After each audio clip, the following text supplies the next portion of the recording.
I don't think I've told anybody this, but before every trip, I always pray. You know, keep us safe, let us have a good day, you know, regardless of what happens. I would say God, I think, has been number one role in this.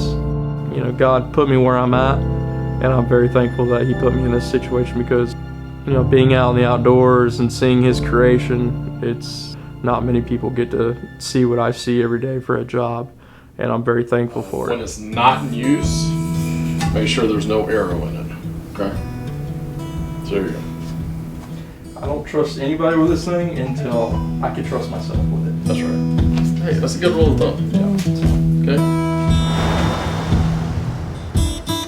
Again, I never really thought I would, you know, I never thought to this day I'd be where I'm at now, you know, doing what I'm doing. Just watching the evolution of Brice has been amazing. I get nothing but great compliments about Brice. So as a father, I love that. How many gas stations can you pull up to and be right next to the water where you're about to go hunt?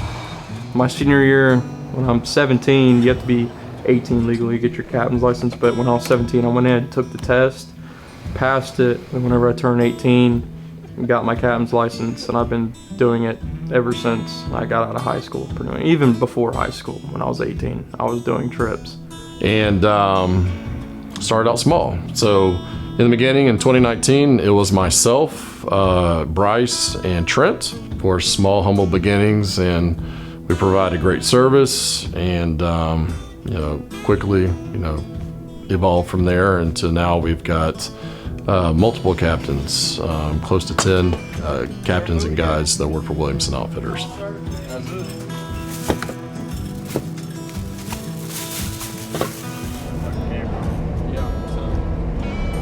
How heavy is that thing? Ever since after high school, you know, been doing fishing trips, hunting trips, full time. That's all I do. So, and I love it. I love it. And like everybody says, you know, you want to do something that you love.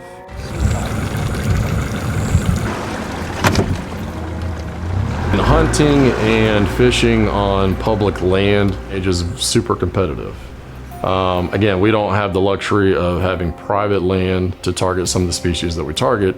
So there is a lot of competition. All right. So one thing that is very, you know, disappointing and is sad is once we started this business, you know, all my friends that are around here, some of them I used to, you know, hunt with every day, they don't even talk to me anymore, you know. And it's sad because what I've noticed is it's not because of, you know, it's not like I'm doing anything bad, you know, all I'm doing is working. It is currently 8:06 in the morning. We have 4 bluebills in the boat, and we need 8 more for a limit. We're working on them slowly but surely. Hold on. Shoot them. We've kind of evolved more into not just focused on, you know, the financial aspect of running an outfitter business, but more on the conservation side of it. During duck season, you know, the ducks that we have in our area, we try not to put too much pressure on those ducks. You know, I could easily add multiple, you know, 10x hunts if I wanted to, but we'll tamp that back. And specifically because, you know, from a conservation aspect, because we want to make sure and we ensure that we have game to hunt for years to come, not only for ourselves, but everybody in the local area. We need to get them back in the blind. Hey, Ben! Kill him. Thought I'd just have some regular job, you know, doing some trade. When I was 14, my grandpa, right before he passed away, he told me, I will be where you're at, what you love to do the most. No matter where he's at, he's proud of, you know, what I end up doing. So he ended up passing away, and that kind of, you know, put a fire in me, like this is what I want.